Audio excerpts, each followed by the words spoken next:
ഞങ്ങളിന്ന് ചൂണ്ടിടാനായിട്ട് നമ്മുടെ ചീപ്പുംചിറയിലാണ് വന്നിട്ടുള്ളത്. നല്ല കാണാനൊക്കെ നല്ല അടിപൊളി സ്ഥലമാണ് കേട്ടോ. കണ്ട നല്ല ഫോട്ടോഗ്രാഫിക്കൊക്കെ പറ്റിയ സൂപ്പർ സ്ഥലമാണ്. ലീവിന് വരുമ്പോഴൊക്കെ മിക്കപ്പോഴും ചൂണ്ടിടാൻ വരുന്ന ഒരു സ്പോട്ട് ഉണ്ട്. ഇത് വലിയ തിരക്കോ കാര്യങ്ങളൊന്നും ഇല്ല ഇവിടെ. കൈച്ചൂണ്ട ഇടാനായിട്ടാണ് ഇപ്പോൾ വന്നിട്ടുള്ളത്. ഇരയായിട്ട് എടുത്തിട്ടുള്ളത് ചെമ്മീനാണ്. സാധാരണ ഇങ്ങനെ ഇടുമ്പോൾ ചെറിയ ചെറിയ മീനുകളൊക്കെ ഇവിടുന്ന് കിട്ടാറുള്ളത്. നമ്മുടെ ചെറിയ വറ്റക്കുട്ടികൾ, പൂളാൻ, അങ്ങനെയുള്ള മീനുകളൊക്കെ കണ്ട. ഇതേപോലത്തെ ചെറിയ ഹുക്കിലുണ്ടാ തീറ്റ വളർത്തിയിടുന്നത്. ഇവിടുന്ന് അപൂർവമായിട്ട് ഇങ്ങനെ ചെമ്മീനിൽ കരിമീനൊക്കെ കിട്ടാറുണ്ട് കേട്ടോ. അത് വളരെ അപൂർവമായിട്ടാണ്. അങ്ങനെ ചില ടൈമിൽ പെട്ടെന്ന് ഇവിടുന്ന് മീൻ കിട്ടാറുണ്ട് കേട്ടോ. പക്ഷെ ഇത്തവണ അധികം അങ്ങോട്ട് പെട്ടെന്ന് കൊത്തണില്ല. കുറച്ചു നേരം വേണ്ടി വന്ന് ആദ്യത്തെ മീൻ കിട്ടാനായിട്ട്. അത്യാവശ്യം ഞണ്ടൊക്കെ ഉള്ളൊരു ഏരിയ ഉണ്ട് ഇത്. ഞണ്ടാറിടുകയാണെന്നുണ്ടെങ്കിൽ അത്യാവശ്യം മീനൊക്കെ പിടിക്കാൻ പറ്റും. ദേ ഈ ഒരു അറിഞ്ഞില്ല നമുക്ക് ആദ്യം കിട്ടിയത്. ഒരിടത്തരം വലിപ്പുണ്ട്. തെളിച്ചമീൻ കിട്ടിയില്ല. അത് കഴിഞ്ഞിട്ട് പിന്നെ അടുത്ത മീൻ കിട്ടാനായിട്ട് കുറച്ചു നേരം കൂടെ വെയിറ്റ് ചെയ്യേണ്ട വന്നിട്ടാ. സാധാരണ വറ്റനെ കിട്ടാറുള്ളതാണ് ചെറിയ, പക്ഷെ ഇത്തവണ വറ്റനൊന്നും കാണാനില്ല. അതിനുശേഷം നമുക്ക് ഈ പൂഴാനായിട്ട് കിട്ടിയത്.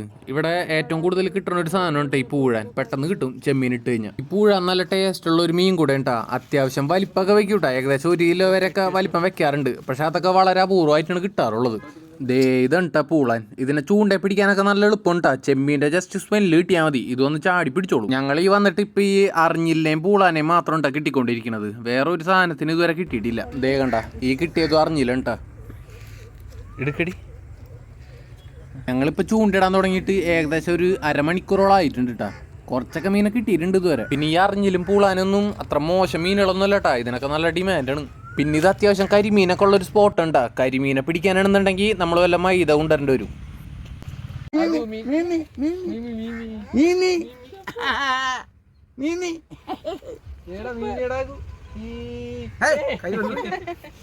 കണ്ട ഇതെന്താ അറിഞ്ഞില്ലേ. അത്യാവശ്യം നല്ല മുള്ളുള്ള മീനുണ്ടാ. പക്ഷെ വറുക്കാനൊക്കെ നല്ല അടിപൊളിയാണ്. നമ്മൾ വലയൊക്കെ വീശുവാണെങ്കിൽ ഈ സാധനം ഉണ്ടെന്നുണ്ടെങ്കിൽ വലയിൽ മൊത്തം കയറി കുടുങ്ങും. പിന്നെ ഇത് ചെമ്പല്ലി പോലുള്ള മീനുകളൊക്കെ ഉള്ള ഒരു സ്ഥലം കൂടെ ഉണ്ടാ. നമുക്ക് വേണമെങ്കിൽ ലൂറ്, ഷാഡ് ഇതൊക്കെ ട്രൈ ചെയ്യാൻ പറ്റും. പക്ഷെ അതൊക്കെ ചെയ്യുകയാണെന്നുണ്ടെങ്കിൽ കൂടുതൽ നേരം നമ്മൾ അതിനുവേണ്ടി നിൽക്കേണ്ടി വരും. ഇത് ചെമ്മീൻ ഇടുമ്പോൾ നമുക്ക് പെട്ടെന്ന് മീൻ കിട്ടും. പിന്നെ നമ്മൾ ഈ വീട്ടുകാരൊക്കെ ആയിട്ട് വരുവാണെങ്കിൽ ഇതായിരിക്കും കേട്ടോ ബെറ്റർ. അല്ലെങ്കിൽ കുറച്ച് നേരം നിന്ന് മീൻ കിട്ടാണ്ടാവുമ്പോൾ അവർക്കും അടുപ്പാവും. അങ്ങനെ ഇത്രയും മീനുണ്ടാ നമുക്ക് ആകെ കിട്ടിയിട്ടുള്ളത്. ഇതിൽ ഒരു പൂളാൻ അത്യാവശ്യം വലിപ്പമുള്ളതുണ്ടാ. ബാക്കിയുള്ളതൊന്നും വലിയ സൈസൊന്നുമില്ല, ചെറുതാണ് മിക്കതും. പറയത്തക്ക വലിയ മീനൊന്നും കിട്ടിയില്ലെങ്കിലും ഇവിടെ നിന്ന് ചൂണ്ടിടുന്നത് നല്ല അടിപൊളി ഒരു എക്സ്പീരിയൻസ് ഉണ്ടാ. ഫാമിലിയൊക്കെ ആയിട്ട് വന്ന് നമുക്ക് ട്രൈ ചെയ്യാൻ പറ്റിയൊരു നല്ല സ്പോട്ടാണ്. അപ്പോൾ ഇത്രയും മീനുണ്ടാ ആകെ കിട്ടിയത്. വീഡിയോ ഇഷ്ടപ്പെടുകയാണെന്നുണ്ടെങ്കിൽ ലൈക്ക് ചെയ്യണം കേട്ടോ.